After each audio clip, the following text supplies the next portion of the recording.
그런데 바리새인 중에 니고데모라 하는 사람이 있으니 유대인의 지도자라. 그가 밤에 예수께 와서 이르되 라삐여, 우리가 당신은 하나님께로부터 오신 선생인 줄 아나이다. 하나님이 함께 하시지 아니하시면 당신이 행하시는 이 표적을 아무도 할 수 없음이니이다. 예수께서 대답하여 이르시되 진실로 진실로 네게 이르노니 사람이 거듭나지 아니하면 하나님의 나라를 볼 수 없느니라. 니고데모가 이르되 사람이 늙으면 어떻게 날 수 있사옵나이까? 두 번째 모태에 들어갔다가 나을 수 있사옵나이까?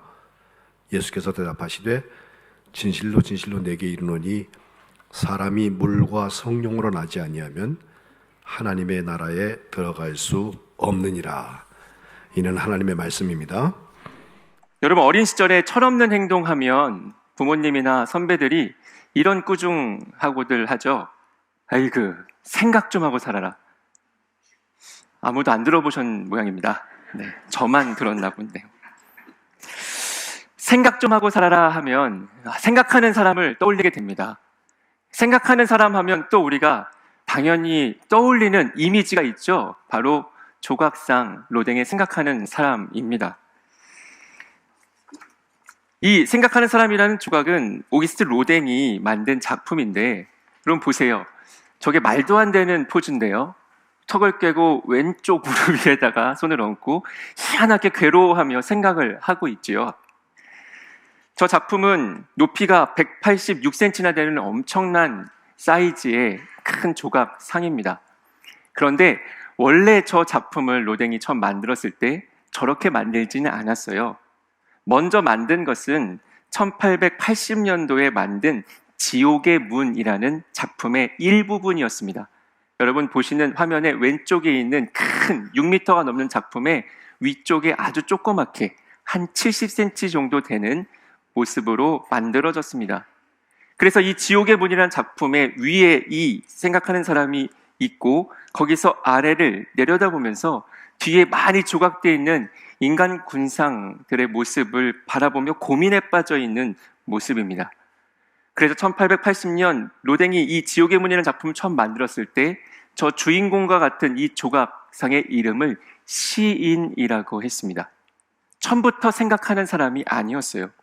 그러던 것이 8년 뒤에 독립된 작품으로 크게 제작이 되었고 후에 좀 알려지면서 우리가 지금은 다 생각하는 사람 하면 딱 떠올리는 저 작품이 된 것이죠. 그런데 원래 작품 지옥의 문은 이 로댕이 단테라는 시인의 신곡이라는 시를 읽고 모티브를 얻었다고 스스로 밝힙니다. 작품 속의 시인, 생각하는 사람은 바로 지옥에 빠져가고 있는 사람들을 보면서 고민에 빠진 시인 단테를 말하는 것이다 라고 그는 말합니다. 작품 속에 생각하는 사람은 여러 인간의 고뇌를 바라보면서 깊은 생각에 빠졌는데 어떤 생각일까? 인생과 영생, 구원과 지옥에 관한 깊은 고민에 빠진 모습이라고 사람들은 말합니다. 그렇다면 로댕에게 영향을 준 단테, 그는 무엇을 말하고 싶었을까요? 단테의 신곡은 하나님의 구원과 은혜, 그리고 인간의 자유의지를 중심으로 해서 우리 사람들의 생생한 현실, 인생 이야기, 보편적인 삶의 모습을 여실히 보여주고 있는 기독교 문학의 걸작이라고 평가됩니다. 이 단테는 중세 이탈리아 사람입니다. 시인이기도 하지만 정치가였고 철학가였습니다. 그런 그는 정치적인 이유로 오랜 시간 망명 생활을 했습니다. 그래서 그가 평생 꿈꾸던 자신의 고향 피렌체에 가지 못하고 망명 생활 중에 파국당해서 그의 인생을 마치게 됩니다. 그런 그의 인생 끝자락, 고향에 가고 싶지만 가지 못하는 그 아픔 속에서 쓰여진 작품이 바로 대서사시 신곡입니다. 그는 이 신곡을 오랜 시간 쓰고 난 뒤에 불과 얼마 되지 않아 열병을 얻고 고단한 나그네 인생을 마쳤습니다. 나그네 인생의 고통, 괴로움, 절망 속에서 탄생한 시가 바로 이 신곡입니다. 그래서 시인 단테는 이 시 속에서 영원한 진리는 뭐지? 정말 이 사회의 정의는 뭐지? 라는 것을 묻고 있습니다. 로댕이 지옥의 문을 조각할 때 영감을 얻은 신곡의 세 편 중에서 첫 번째 지옥편 첫 구절은 이렇게 되어 있습니다. 우리 인생길의 한 중간에서 나는 올바른 길을 잃고서 어두운 숲을 헤매이고 있었다. 그러나 내 마음을 두렵게 만들었던 그 계곡이 끝나는 언덕 기슬에 이르렀을 때 나는 위를 보았다. 사람들이 자기 길을 올바로 걷도록 인도하는 별의 빛에 둘러싸인 그 언덕을 보았다. 사람들은 저 어두운 숲은 지옥, 그리고 이 세상 현실이라고 얘기하고 별의 빛이 둘러싸인 그 언덕은 바로 우리 주 예수 그리스도, 그 구원의 빛이라고 말합니다. 헌데 로댕이 생각하는 사람을 만들었을 때 그는 단테 이 신곡을 보면서 어떤 질문들을 했을까 한번 고민해 봤습니다. 단테가 지옥의 문에 대해서 그의 작품 신곡에서는 묘사하지 않았는데 로댕이 자신의 작품 지옥의 문에서는 그 모습을 형상화했어요. 아마 오랜 고민 끝에 단테의 글을 읽으며 자신에게 다가온 답을 자신의 작품에 새기지 않았을까 생각해 봅니다. 이 두 작품을 보면서 저도 한번 생각해 보았습니다. 과연 이 두 위대한 예술가들이 질문한 것은 무엇이었을까? 길 잃은 인생, 광야 같은 삶에 찾아드는 두려움 중에 과연 인생의 빛은 어디 있는가? 우리가 인생길을 올바로 걷도록 이끄는 별은 어디 있는가? 혹 이런 질문을 하지 않았을까? 그렇다면 이 질문은 오늘 모든 인생들, 오늘 우리의 질문과도 같은 것은 아닐까 생각해 봅니다. 사람들은 신곡도 그렇고 로댕의 생각하는 사람들도 그렇고 굉장히 열광합니다. 찬사를 보내죠. 얼마나 찬사를 보내냐 하면 로댕의 이 작품이 엄청나게 비싸요. 이게 복사를 할 수 있는 조각품이라 전 세계 여러 군데에 있는데 가장 최근에 거래된 진품 같은 경우에 145억의 경매가 이루어졌답니다. 그 전에는 190억까지도 갔다고 해요.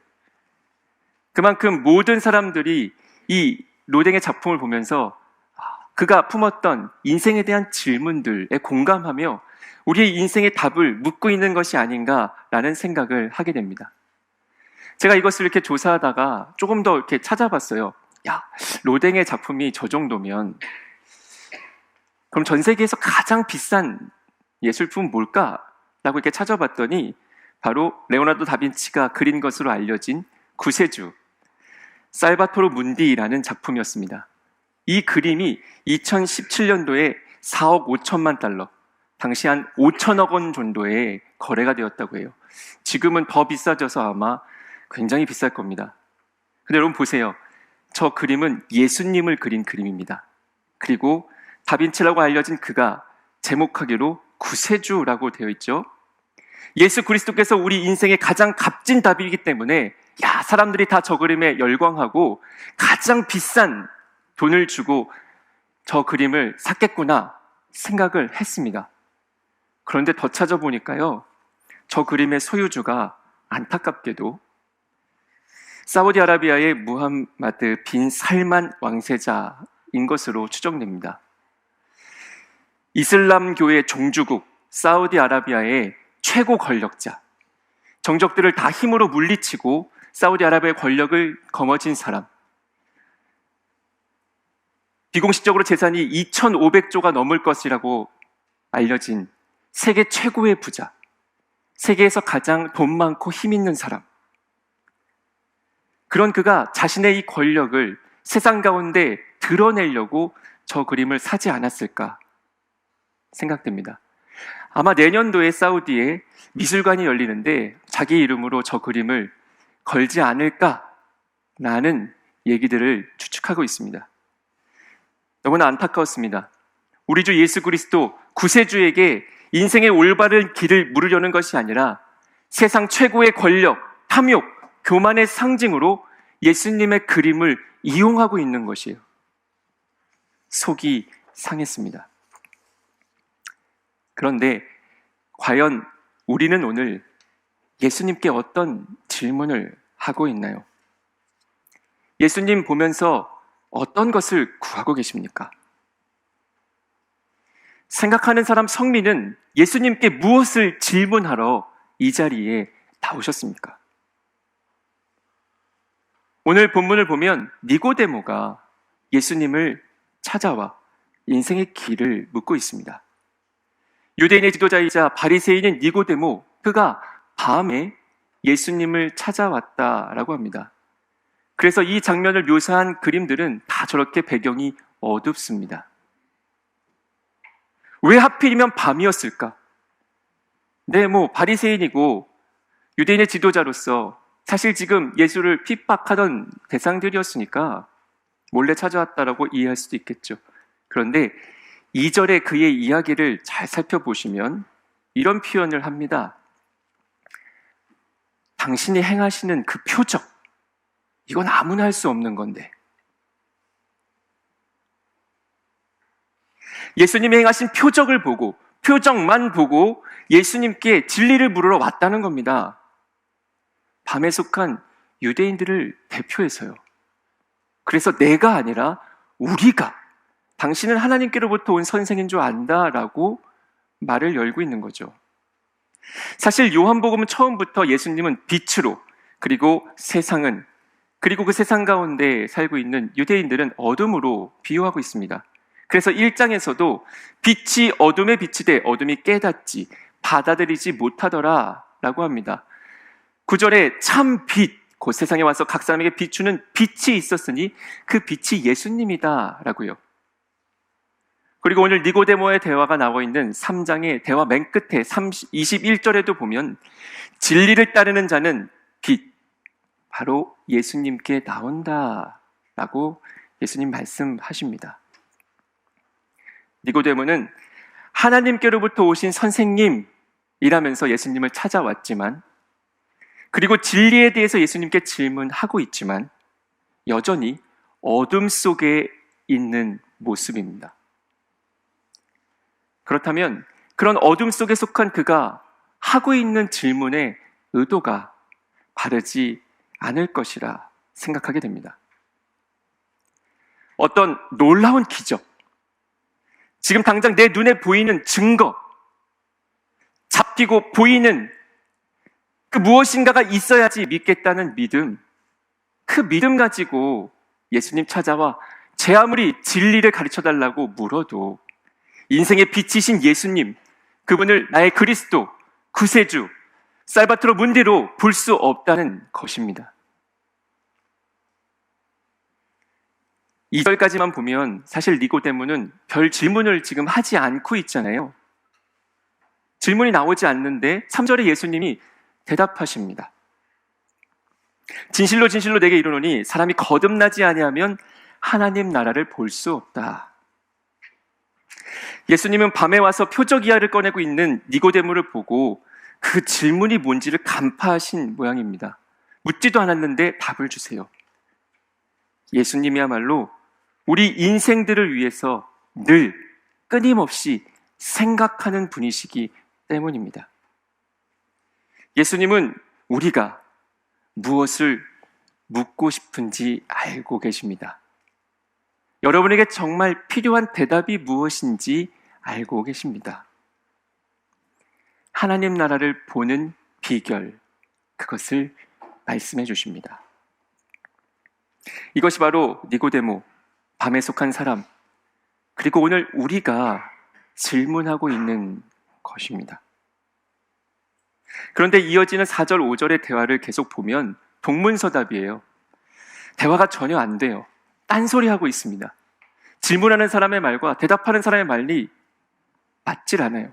같은 단어를 쓰고 있는 것 같은데 의미가 다릅니다. 생각하고 있는 개념이 다르기 때문입니다. 질문하고 있는 니고데모는 거듭나지 아니한다고? 라는 얘기를 듣고 다시 출생해야 되나? 모태에 들어갔다 다시 나와야 되나? 라고 이해하고 있는 반면 예수님은 다시 나지 않으면, 물과 성령으로 다시 나지 않으면 이라고 답하고 계십니다. 거듭나지라고 우리 성경에 번역된 이 단어 아노테는 아노, 위, 텐, 부터 라는 단어의 합성어입니다. 직역하자면 위로부터 라고 할 수 있겠죠. 높은 곳으로부터. 아마 예수님은 하나님으로부터를 의도하며 이 표현을 쓰셨을 겁니다. 그래서 다른 곳에서 예수님의 표현을 보자면 요한복음 3장 31절 위로부터 오시는 이 만물에 계시고, 또 19장 예수님의 직접 하신 말씀에 예수께서 대답하실 때 위에서 주지 아니하셨더라면 이라고 아노텐을 쓰고 계십니다. 그러니 예수님이 지금 니고데모에게 말씀하실 때 하고 싶었던 의도는 위로부터 다시 태어나야 하나님 나라를 볼 수 있다라는 이야기를 하신 거죠. 우리 성경을 번역하고 있는 대한성서공회 홈페이지에 들어가면 딱 하나의 영어 성경을 제공해주고 있는데 CEV 버전입니다. 그 버전에서도 위로부터 태어나야 한다라고 예수님이 말씀하셨다 번역하고 있습니다. 그러니 위로부터 태어나야 하나님 나라를 볼 수 있다라고 예수님의 답을 들으시는 게 맞습니다. 표적을 보고 예수님을 찾아왔던 니고데모는 처음부터 다시 한번 태어나야 된다고? 어떻게 그렇게 할 수 있지? 육적으로 그게 가능한가? 눈에 보이고 손에 잡히는 기적이나 증거야, 그걸 보여줘야 믿는 믿음, 영적인 차원이 아니라 육적인 차원에 있는 머물고 있는 믿음으로 질문했기에 아무리 진리를 얘기해도 이해하는 바가 거기에 미치지 못한 것입니다. 그러나 예수님의 대답은 하나님으로부터, 위로부터 그 영으로 새롭게 태어나야 하나님 나라를 볼 수 있다 라고 말씀하고 계신 겁니다. 바로 이 하나님으로부터, 위로부터 영으로 새롭게 태어나는 것을 영생이라고 합니다. 여러분이 영생의 주인공들 되시기를 간절히 축복합니다. 5절에 보니 예수님이 말씀하시기를 물과 성령으로 영생에 이르를 수 있다고 하십니다. 또 8절에 보니까 성령으로 태어난 사람, 바람과 같은 성령, 우리가 어디서 와서 어디로 가는지 모르는 그 성령으로 다시 태어나야 하나님 나라 볼 수 있고 하나님 나라 갈 수 있다라고 표현하셔요. 만져지지도 않고요, 어디서 오는지도 모르는 그 성령, 그러니 은혜이죠. 하나님이 우리에게 은혜로 부어주셔야지 다시 태어날 수 있다는 답입니다. 그런데 유대인의 선생인 니고데모는 아직도 이해를 못해요. 그래서 9절에 또 잘못된 질문을 합니다. 아니 선생님, 그러면 어찌 그런 일을 우리가 볼 수 있겠습니까? 할 수 있겠습니까? 어찌해야 되죠? 어떻게 해야 되죠? 그럼 내가 뭘 해야 되죠? 어떤 의의를 쌓아야죠? 어떤 조건을 갖춰야죠? 어떤 율법을 지켜야죠? 어떻게 해야지 내가 영생을 얻을 수 있나요? 계속 손에 잡히는 대답, 눈에 보이는 증거를 묻고 있습니다. 질문이 틀렸습니다. 우리가 태어나기 위해서 한 게 무엇이 있나요? 다 하나님의 은혜고 부모님의 사랑 덕분이죠. 하나님의 자녀, 하나님의 상속자가 되기 위해서 우리가 할 수 있는 게 무엇이 있나요? 우리가 하나님의 자녀, 하나님 나라의 거룩한 백성이 되는 것은 전적으로 은혜요, 하나님의 사랑입니다. 그래서 오늘 예배 시작에 읽은 말씀, 예수님이 우리에게 주신 정답이죠. 요한복음 3장 16절, 17절. 하나님이 세상을 이처럼 사랑하사 독생자를 주셨으니 이는 그를 믿는 자마다 멸망하지 않고 영생을 얻게 하려 하심이라. 하나님이 그 아들을 세상에 보내신 것은 세상을 심판하려 하심이 아니요 그로 말미암아 세상이 구원을 받게 하려 하심이라.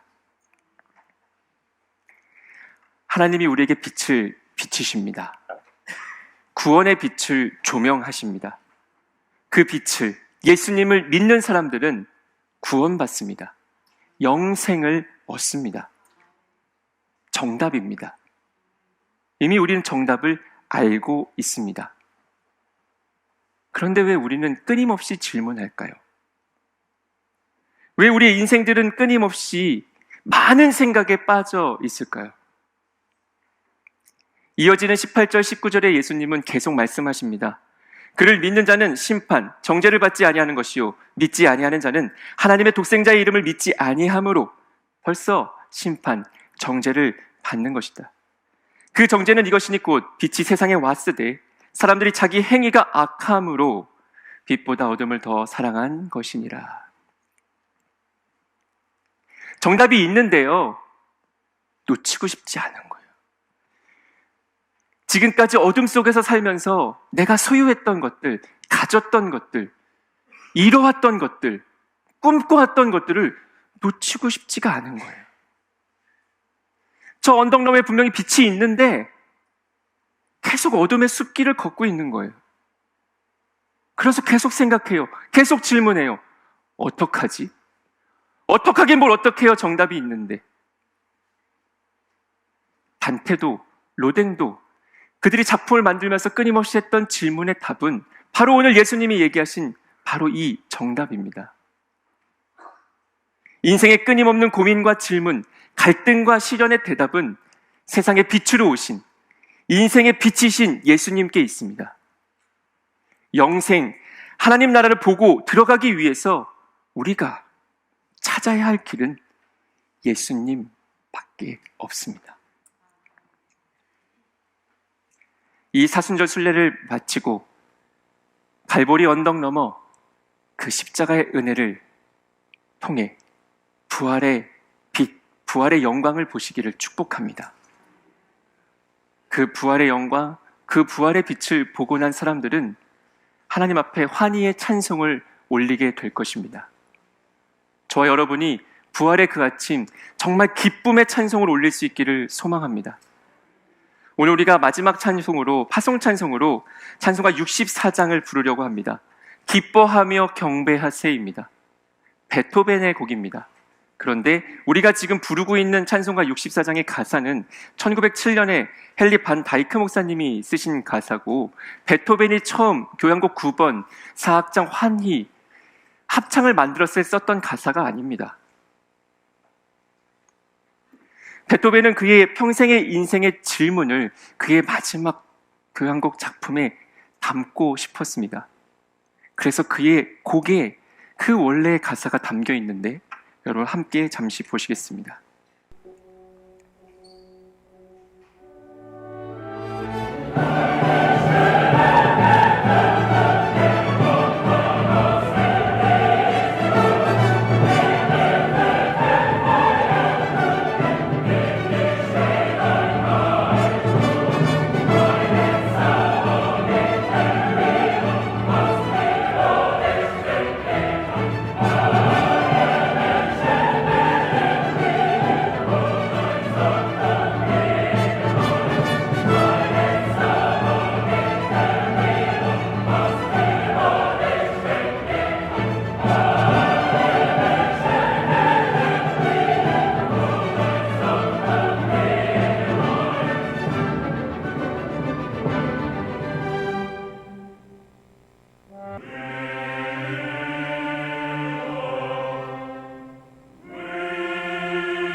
여러분, 앞부분은 많이들 들어보셔서 알겠는데 뒤에는 도무지 뭔지 모르시겠죠?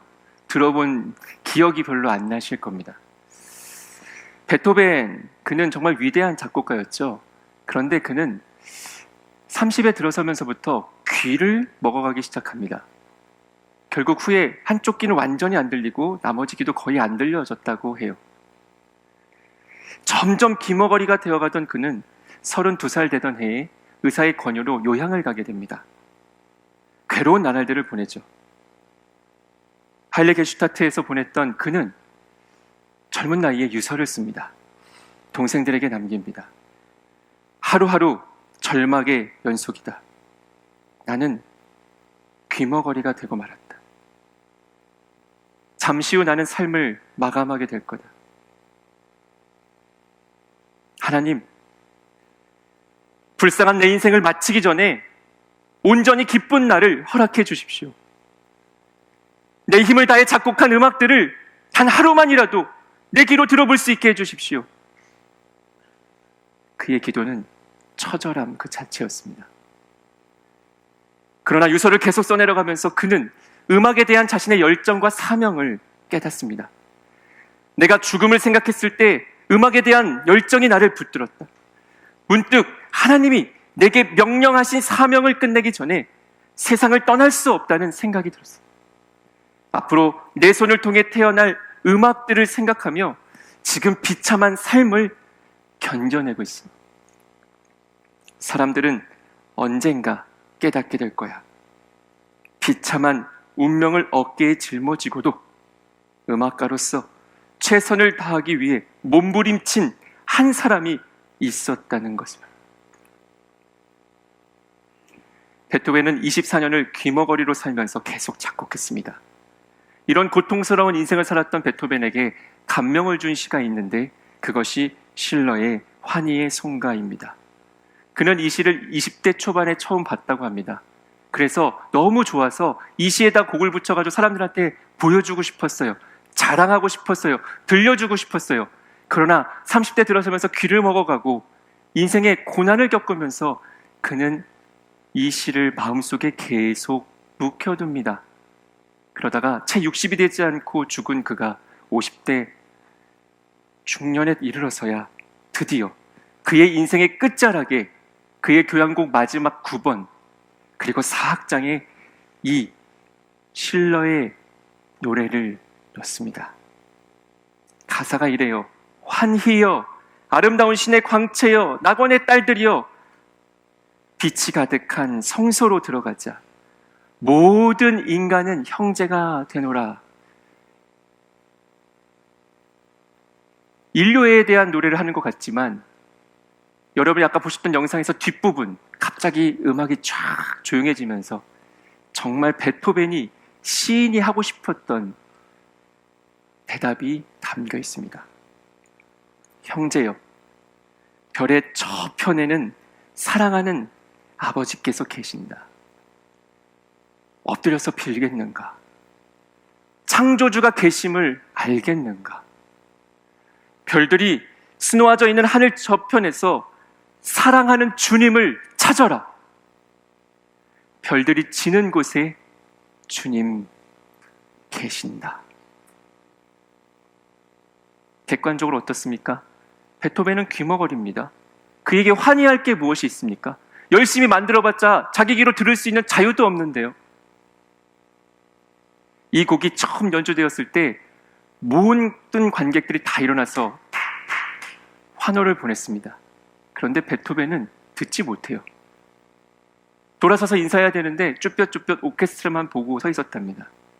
그런데 그는 미소 짓고 있었다고 해요. 왜 웃었을까? 상상해 봅니다. 별 저편에 사랑하는 아버지께서 나의 인생을 다 바친 이 곡을 듣고 기뻐하시고 계시구나. 베토벤은 그 소리를 듣고 있지 않았을까요? 유대교 랍비가 이런 말을 했습니다. 인생이 쓰다는 말은 할 수 있습니다. 그러나 하나님이 허락하신 것이니 인생 어떤 것도 나쁘다고 말하지 마십시오. 여러분의 입술의 고백이 이와 같기를 소망합니다. 인생이 고달프고 쓸쓸하고 아파도 별 저편에서 우리를 비추고 계신 하나님 아버지의 사랑을 보시기를 바랍니다. 말씀 시작하면서 인생의 새싹이 트이길 축복합니다 라고 인사하라고 했는데요, 이제 정말 부활의 아침을 바라보며 걷는 우리에게 이런 축복의 인사가 있기를 원합니다. 예수의 빛을 보고 영생의 꽃이 피길 축복합니다. 우리 서로 인사하시겠습니다. 예수의 빛을 보고 영생의 꽃이 피기를 축복합니다. 부활의 아침에 여러분이 예수의 빛을 보고 영생의 꽃을 활짝 피워 하나님께 환희의 찬송 올려드릴 수 있기를 간절히 축복합니다. 영생의 대답을 예수님으로부터 얻은 성민은 인생의 고난과 강야 가운데서도 환희의 찬송을 할 수 있습니다. 왜요? 사랑하는 아버지께서 나를 이 모습 이대로 기뻐하시니까요. 그리고 우리를 빛으로 인도하시고 영생의 꽃을 피우실 것을 믿기 때문입니다. 여러분들이 영생의 꽃을 피우시는 주인공들 되시기를 간절히 기도합니다. 기도하겠습니다. 하나님, 오늘도 우리에게 생명의 빛, 영생의 빛을 비춰주시니 감사합니다. 이 복음의 빛으로 우리가 성민, 거룩한 백성 되었습니다. 우리를 찾아오는 수없이 많은 인생의 질문들, 어둠들 가운데서 정답을 주신 주님을 바라보게 하여 주옵소서. 우리에게 생명의 빛, 영생의 빛, 진리의 빛을 비춰주셨사오니 이 사순절 순례를 통과하는 동안 그 언덕 너머 우리를 기다리고 계신 십자가의 주님을 바라보며 부활의 영광의 아침, 환희의 찬송을 부를 수 있는 거룩한 백성들 다 되게 축복하여 주옵소서. 예수님의 이름으로 기도합니다.